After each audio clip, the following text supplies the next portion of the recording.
বিগত আপনার গণঅভ্যুত্থানের পরপরই একটি নির্বাচনের জন্য জাতি আকাঙ্ক্ষায় আছে। যারা নির্বাচনকে বানচাল করতে চায় তাদের ক্ষেত্রে যে সরকার যথাযথ ব্যবস্থা গ্রহণ করে। আসসালামু আলাইকুম, সবাইকে স্বাগত জানাচ্ছি ইনফিনিটি বাংলা টিভির পক্ষ থেকে।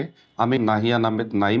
ইনফিনিটি বাংলা টিভির নিয়মিত আয়োজন জনকথা জনমনের। আজকে আলোচনা থাকবে আগামী নির্বাচন নিয়ে। আমরা স্টুডিওতে তিনজন বিশেষ অতিথিকে আমন্ত্রণ জানিয়েছি।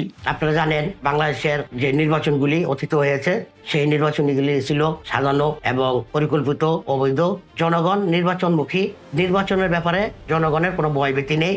তবে বর্তমান তত্ত্বাবধায়ক সরকার উচিত নির্বাচনের মাঠ আরো কিছুটা ক্লিয়ার করা। যারা নির্বাচনকে বানচাল করতে চায় তাদের ক্ষেত্রে যে সরকার যথাযথ ব্যবস্থা গ্রহণ করে। সমগ্র দেশবাসী ইনশাআল্লাহ আগামী নির্বাচনের জন্য প্রস্তুত এবং তারা শান্তিতে নির্বিঘ্নে নিজস্ব মতামত প্রতিষ্ঠিত করতে চায়।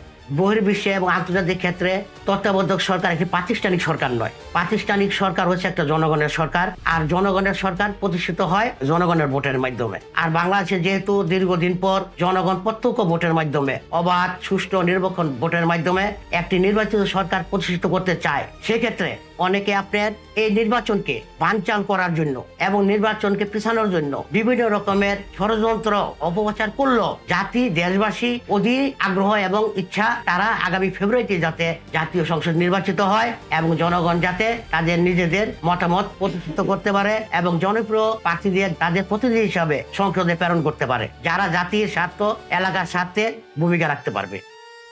আগামী নির্বাচনে আপনি কি কি পরিবর্তন চান? ইনশাল্লাহ আমি পরিবর্তনের পক্ষে। আর আমার সেই পরিবর্তন হচ্ছে আপনার দিনের পর রাতে এবং ভুয়া সাজানো পাতানো নির্বাচনের বিপক্ষে। আপনার সংসদীয় আসনে কে এগিয়ে আছে? যদিও নির্বাচনের এখনো তফসিল ঘোষণা হয় নাই, মাত্র নির্বাচনে হাওয়া পরিবেশ সৃষ্টি হচ্ছে। বিগত আপনার গণঅভ্যুত্থানের পরপরই একটি নির্বাচনের জন্য জাতি আকাঙ্ক্ষায় আছে। কখন নির্বাচনটি হবে নিষিদ্ধ ঘোষিত সংগঠন ছাড়া গণতান্ত্রিক সংগঠনগুলি, দলগুলি, রাজনৈতিক দলগুলি নির্বাচনের জন্য প্রস্তুতি নিচ্ছেন এবং নিজেদের প্রচার প্রচারণা চালাচ্ছেন। ঢাকা 11 আসনে বিএনপি মনোনীত প্রার্থী ডক্টর এম এ কাইয়ুম সাহেব অনেকটি আগে আছে। তার আগানোর অন্যতম কারণ হলো তিনি এই এলাকায় অত্যন্ত পরিচিত মুখ, জনবান্ধব এবং কর্মী বান্ধব। তিনি বাড্ডার প্রাণকেন্দ্র 21 নম্বর ওয়ার্ডের দীর্ঘদিন কমিশনার ছিলেন। তিনি এলাকার উন্নয়নের রোল মডেল। অবহেলিত বাড্ডাকে একটি উন্নয়নের ছোঁয়ার মাধ্যমে বাড্ডাকে আধুনিক করেছেন। সে পাকিস্তান আমলের, পাকিস্তান সরকার কর্তৃক বাড্ডা, রামপুরা, বাটারা, খিলক্ষেত সব বিরাট একটা এলাকাকে একবার করে অবরুদ্ধ করে রেখেছিলেন।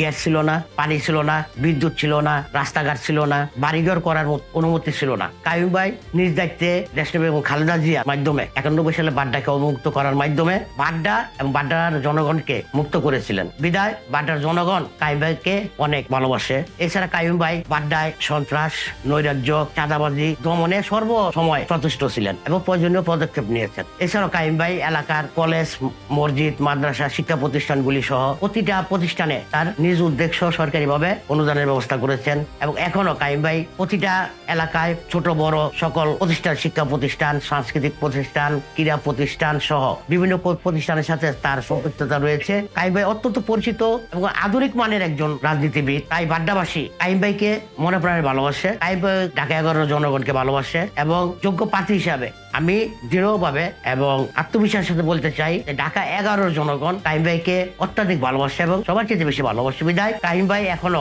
শহীদ জিয়াউর রহমান, দেশনেত্রী এবং খালেদা জিয়া, তারেক রহমানের প্রদত্ত দানের শীষ নিয়ে কাইয়ুম ভাই নির্বাচনী প্রতিযোগিতায় সবার চেয়ে এগিয়ে আছেন। ইনশাল্লাহ আগামী সংসদ নির্বাচনে কাইয়ুম ভাই ঢাকা 11 জনগণের প্রতিনিধি হিসাবে সংসদে আমাদের পক্ষে কথা বলবেন, আমাদের উন্নয়ন কার্য সম্পাদন করবেন বলে আমি বিশ্বাস করি।